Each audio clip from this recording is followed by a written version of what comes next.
wabarakatuh. Innal hamdalillah nahmaduhu wa nasta'inuhu wa nastaghfiruh wa na'udzu billahi min shururi anfusina wa min sayyiati a'malina. Man yahdihillahu fala mudhillalah wa man yudlilhu fala hadiyalah. Asyhadu an la ilaha illallah wa asyhadu anna Muhammadan abduhu wa rasuluhu. La nabiyya wa la rasula ba'da amma ba'd. Rabbi shrah li sadri wa yassir li amri wahlul 'uqdatam min lisani yafqahu qawli, amma ba'd.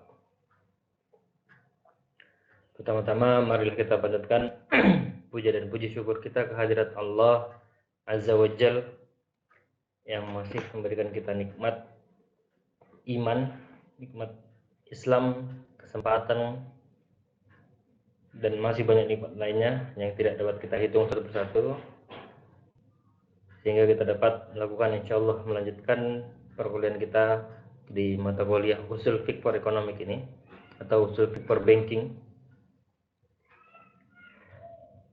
Yang kedua, salawat serta salam mari kita haturkan kepada junjungan alam kita, Nabi besar kita, Rasulullah Sallallahu Alaihi Wasallam, Nabi Muhammad Rasulullah Sallallahu Alaihi Wasallam, dengan mengucapkan Allahumma sholli ala Muhammad wa ala ali Muhammad.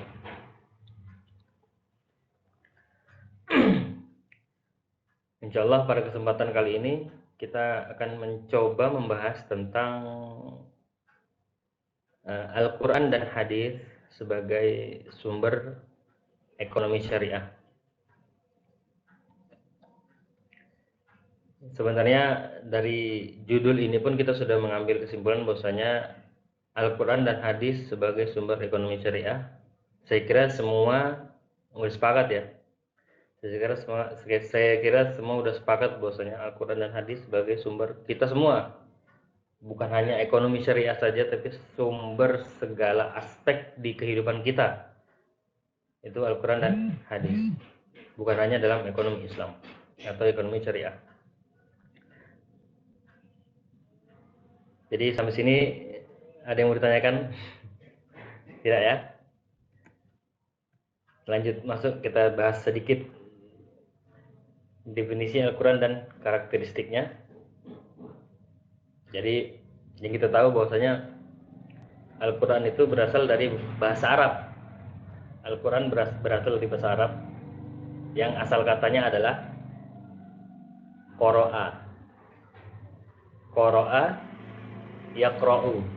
Qara'a itu sendiri fi'lul madhi, yaqra'u fi'lul mudhari'. Jadi Al-Quran adalah ini isem kata bendanya Al-Quran, yang berarti membaca Qur'an itu sendiri. Kata kerja ini berubah menjadi kata benda, yaitu yang kita sebut Al-Quran. Secara harfiah berarti bacaan atau sesuatu yang harus dibaca dan dipelajari, itu Al-Quran.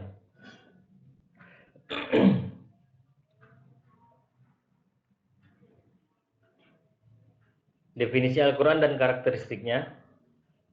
Selanjutnya, secara terminologis, Al-Quran adalah firman atau kalam Allah Subhanahu wa Ta'ala yang merupakan mukjizat yang diturunkan kepada baginda kita Nabi Muhammad Rasulullah SAW melalui Jibril dengan bahasa Arab sebagai bahasa pengantar, ditulis di dalam mushaf serta diriwayatkan dengan mutawatir, di mana bacaannya termasuk ibadah dan diawali dengan surat Al-Fatihah dan diakhiri dengan surat An-Nas. Itu Al-Quran. Jadi kalau dalam bahasa Arabnya Kalamullah al-munazzal ila Rasulullah sallallahu alaihi wasallam, ila Rasulullah sallallahu alaihi wasallam min Jibril ila akhir. Biasanya ada itu definisi Al-Quran dalam bahasa Arab. Kalamullah al-munazzal ila Rasulullah dengan wasilah Jibril, mutawatir dengan bahasa Arab, al-maktub dan segala macam. Kemudian dari penjelasan di atas maka dapat diketahui bahwa karakteristik yang dapat yang terdapat dalam Al-Quran adalah, yang pertama itu adalah Al-Quran merupakan kalam Allah baik secara lafaz dan maknanya, dan bukan kalam makhluk. Jadi Al-Quran itu sendiri kalam Allah, bukan kalam makhluk, dan merupakan mukjizat yang diberikan kepada Rasulullah Shallallahu Alaihi Wasallam. Kemudian Al-Quran diturunkan kepada Rasulullah Shallallahu Alaihi Wasallam untuk disampaikan ke umat manusia, seperti dalilnya Al-Quran surat Az-Zumar ayat 41.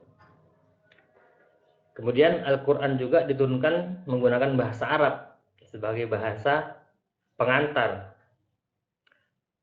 seperti dalam Al-Quran surat Yusuf ayat 2. Kemudian Al-Quran itu sendiri berbeda dengan hadis qudsi. Jadi Al-Quran itu sendiri berbeda dengan hadis qudsi.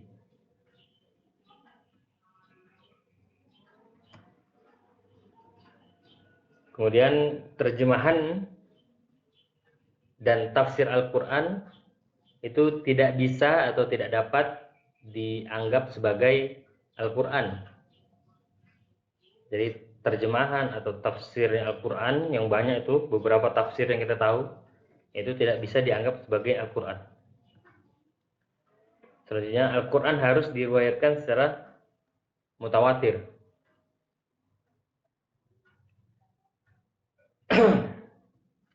Kemudian Al-Quran menjadi mukjizat bukan berarti makna yang terkandung di dalamnya menjadi sulit dipahami, dihafalkan, apalagi tatkala dijadikan dalil dalam istinbat hukum. Jadi karena Al-Quran ini mukjizat bukan berarti Al-Quran ini susah dipahami, susah dimengerti, susah dihafal dan lain sebagainya. Tetapi memang secara kita tidak sadari bahwasanya banyak orang yang ingin menghafal Quran tetapi tidak hafal-hafal. Itu bukan yang salah, bukan Qurannya yang salah, mungkin pribadi orangnya ini masih banyak melakukan maksiat dan lain sebagainya sehingga susah untuk menghafal Al-Quran. Ada juga orang yang sudah menghafal Al-Quran tetapi dia masih melakukan maksiat, hafalannya akan sedikit demi sedikit menghilang gitu.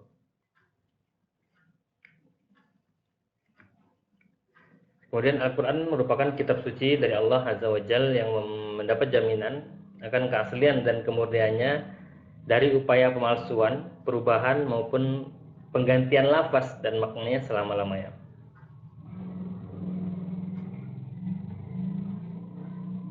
Kemudian nama-nama lain dari Al-Quran ada Al-Kitab, ada Al-Quran, Al-Furqan, Huda, Az-Zikr.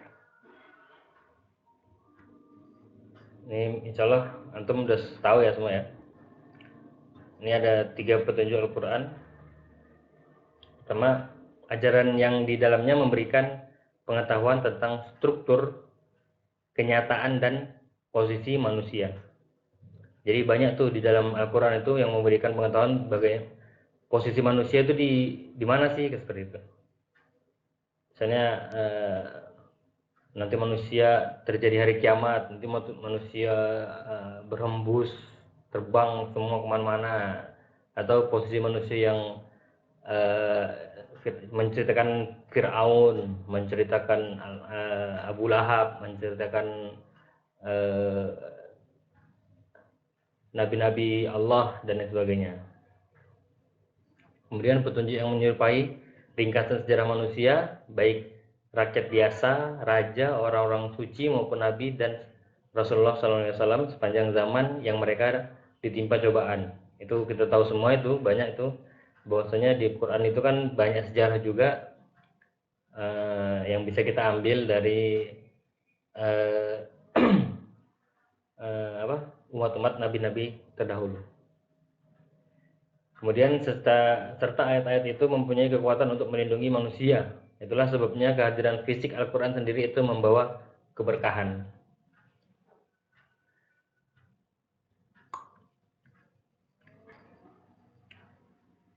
Hal itu diungkapkan karakteristik ayat-ayat tersebut sebagai berikut. Ini ada beberapa klasifikasi ya.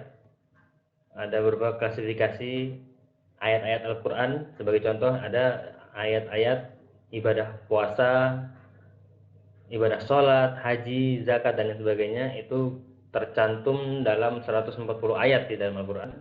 Kemudian yang membahas tentang hidup kekeluargaan, perkawinan, perceraian, hak waris, dan sebagainya itu 70 ayat. Kemudian perdagangan atau perekonomian, jual beli, sewa menyewa, pinjam minjam, gadai, perseroan, kontrak, dan sebagainya itu kurang lebih ada 70 ayat. Persoalan kriminologi ada 30 ayat, hubungan Islam dengan non-Islam ada 25 ayat, persoalan kehakiman dan pengadilan 13 ayat, hubungan si kaya dan si miskin ada 10 ayat, persoalan kenegaraan ada 10 ayat, dan lain-lain sebagainya.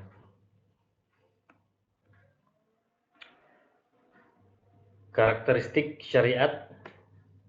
Adapun karakteristik syariat Islam dapat kita kemukakan sebagai berikut. Pertama, tidak mempersulit. Ini ana yakin banget. Islam itu tidak mempersulit. Sebagaimana Allah juga berfirman dalam surat Al-Baqarah ayat 286, Allah tidak membebani seseorang melainkan sesuai dengan kesanggupannya.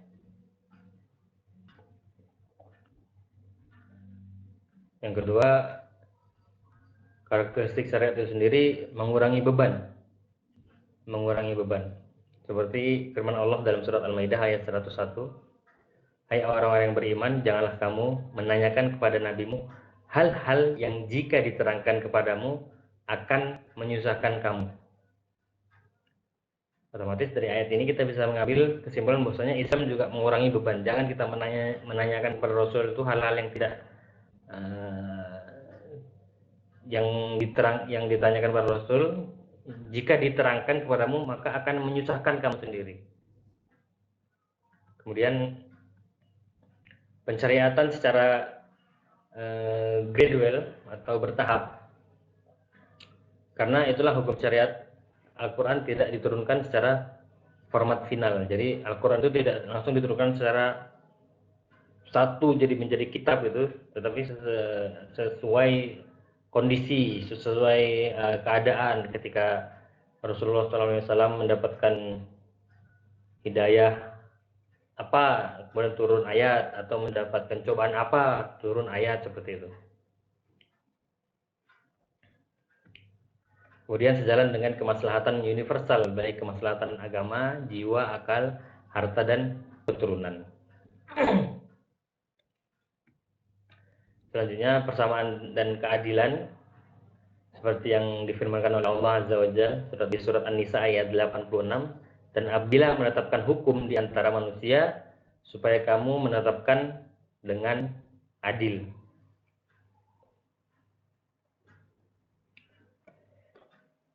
Lanjut masuk ke hadis dan fungsinya terhadap Al-Quran. Secara hadis secara harfiah berarti perkataan atau percakapan dari bahasa Arab, yakni haddatsa yuhaditsu, hadisun. Jadi tahadduts binikmah, dengan tahadduts binikmah kan biasanya kita dengar tahadduts binikmah, percakapan dengan nikmat atau ngobrol santai. Itu artinya hadis, itu artinya percakapan atau perkataan. Atau hadis itu sendiri muhdas, itu bisa juga diartikan modern atau baru dan lain sebagainya. Sedangkan dalam terminologi hadis berarti segala sesuatu yang disandarkan kepada Rasulullah SAW selain Quran, baik berupa perkataan, perbuatan, persetujuan, dan yang berhubungan dengan hukum syarak. Jadi kalau hadis secara pengertian hadis bahasa Arab itu kalau tidak salah ma'udhifa ila nabi sallallahu alaihi wasallam min qaulin wa fi'lin takririn au min sifatin ma'udhifa ila nabi sallallahu alaihi wasallam, apa yang disandarkan kepada Rasulullah sallallahu alaihi wasallam, ma'udhifa ila Rasulullah sallallahu alaihi wasallam, min qaulin perkataan, min fi'lin perbuatan, sifatin sifat, dan takrir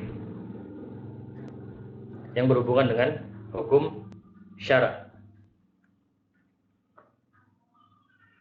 Al-Quran dan hadis adalah sumber pokok ajaran Islam yang merupakan rujukan umat Islam dalam memahami syariat antara satu dan lainnya yang tidak dapat dipisahkan. Jadi keduanya ini menjadi satu kesatuan.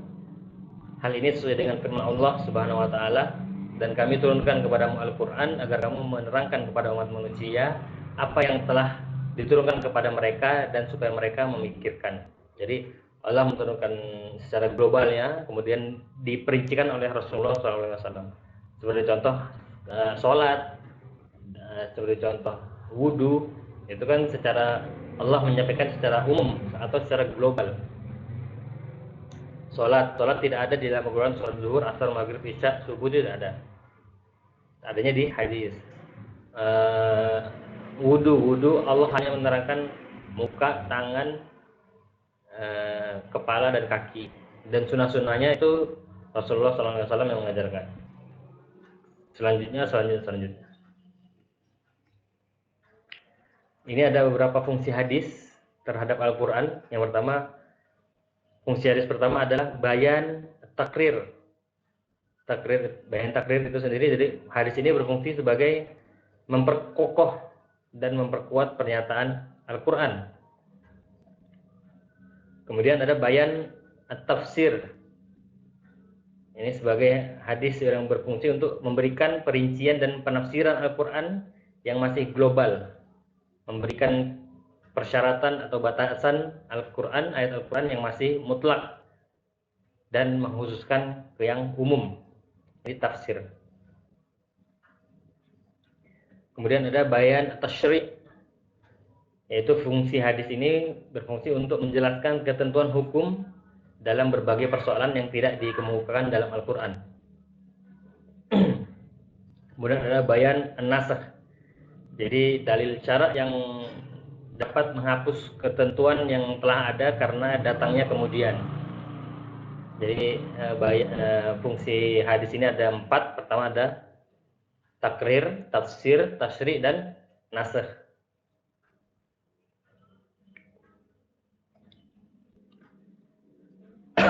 Kemudian ada prinsip ekonomi dan dalam Al-Quran. Ini banyak ya, seperti yang kita tahu. Tafsir ayat-ayat ekonomi yang kita ketahui banyak dalam Al-Quran.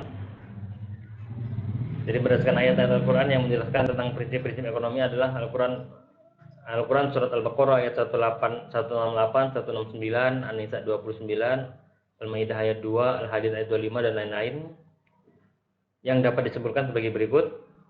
Ada yang intinya dalam ekonomi Islam di dalam Al-Quran harus ada saling menguntungkan, tidak boleh salah satu merugikan dan lain sebagainya, menzolimi, riba dan sebagainya tidak ada. Yang kedua ada asas manfaat dan kehalalan barang. Jadi yang kita tahu, semua yang kita konsumsi, produksi, distribusi semua harus halal. Baik prosesnya, input prosesnya harus halal, outputnya juga pastikan halal. Kemudian asas suka sama suka, antarodim minkum. Itu suka dengan suka, jangan salah satu saling mengumpat di belakang.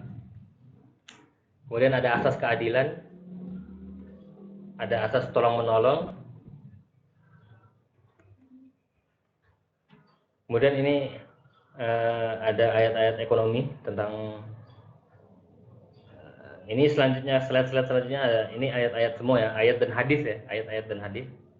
Ini ada ayat ekonomi tentang etika ekonomi, surat Al-Isra ayat 26 dan 27. Nanti bisa dibaca sendiri di slide-nya, nanti insya Allah anak kirim di grup. Ada ayat produksi, ada Hud ayat 61, Al-Anbiya ayat 80, ayat perintah zakat, Al-Baqarah 43, pemerataan harta, Al-Hasyr ayat 7, larangan riba, ada banyak larangan riba. Ada Ar-Rum 39, Al-Imran 130, An-Nisa 43, larangan memakan harta secara batil, An-Nisa 29, ayat konsumsi. Kemudian ada hadis-hadis ekonominya. Ini hadis rezeki dari Allah.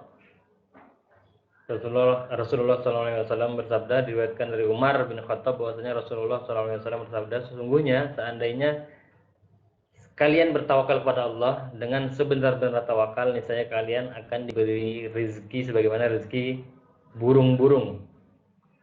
Mereka berangkat pagi-pagi dalam keadaan lapar dan pulang sore hari dalam keadaan kenyang. Hadis riwayat Ahmad, Imam Ahmad, At-Tirmidzi, Ibnu Majah.